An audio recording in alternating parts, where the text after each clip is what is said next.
Reach last room 2. So to solve it, we need to know two concepts, heaps and BFS. Heaps basically store, well, this is one heap, the maximum value at the root, and then the smaller ones below it. So let's say this is 5, 4, 3, 2, 1. So this will be a valid heap, right? Because the root is always containing the largest value in this entire structure.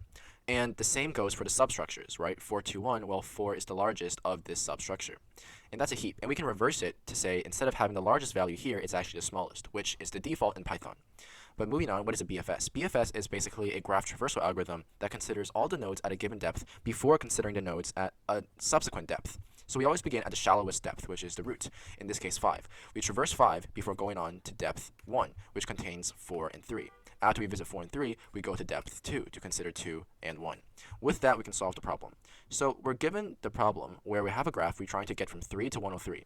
And we can, for each move, we can go in one of 4 directions, up, down, left, right. We begin at 3.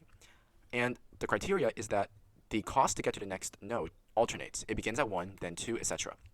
This is a binary pattern. So we know that for every traversal, we increment our position, the net increment by 1. So could this potentially help us? Because for every increment of 1, we change a number from odd to even or vice versa. Could this help us determine what is the cost of traversal? Well, the answer is yes.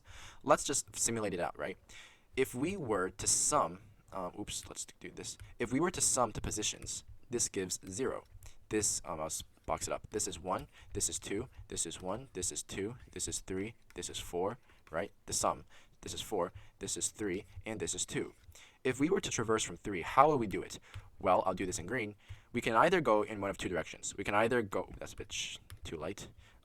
We could go like there. We can go from 3 to 1 or 3 to 100. Well, if we go to 100, without considering the time of traversal, it's going to require a time of 100, and here it's going to require a time of 1. Obviously, we want it to be 1. It's much better. So we don't even consider this route. But what is the cost of traversal? It's 1.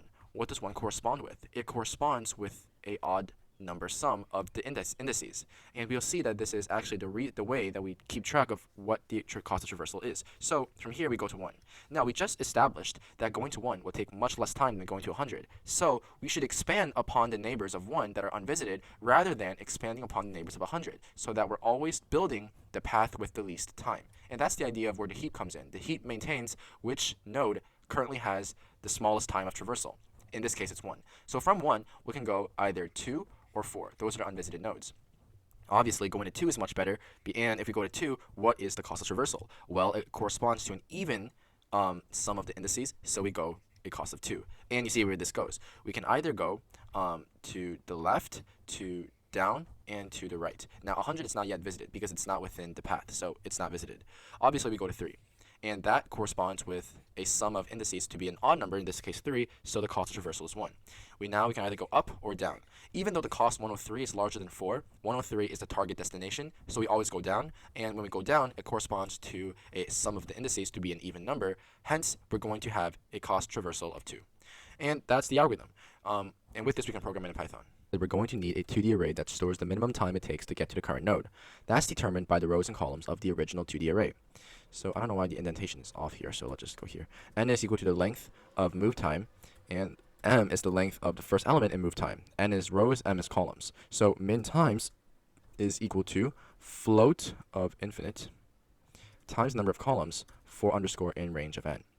And we also know we're going to need a heap. Let's call it min heap, and that's denoted by a empty array. We perform heap operations to it by first pushing the 0th position into the element of the 0th position into this heap. So into min heap, we do this in 0, 0, 0, where the first element in the tuple is the priority, which is the time it takes to get there, and x and the y coordinates follow it. We also know that as we're traversing, we're going to have one of 4 ways to choose to expand upon a node in the smallest path. It's going to be going up, it's going to be going down, it's going to be going to the right, and going to the left. And you will see this in action later on. Before now, we can start the process. While the min heap is not empty, we're going to get the current time x and y positions by popping it from the heap. So heap pop min heap. And if this x position is at n minus 1, y is m minus 1, then we return the time because we've reached a destination. Otherwise, if the current time is less than min times of x and y, that means we found a way to get to this position in a shorter time. So we update it like so. And for dx dy in directions, the new position is x plus dx. New y position is y plus dy. And if this new coordinate is within the bounds of the 2D array, and it's an unvisited node, which is denoted by a min value for the time to be float of infinite, then we can first get the cost it takes to get there. Well, cost let's initialize it to be 0. We saw that if the sum of the positions is odd, so remainder 2 gives 1, then cost is 1. Otherwise cost is 2. So the new time is equal to the max of the time with move time of xn, yn, plus the traversal time, which is c. And we push this to the queue, or the heap, by doing min heap, new time, xn, yn. And that should work, so let's run it.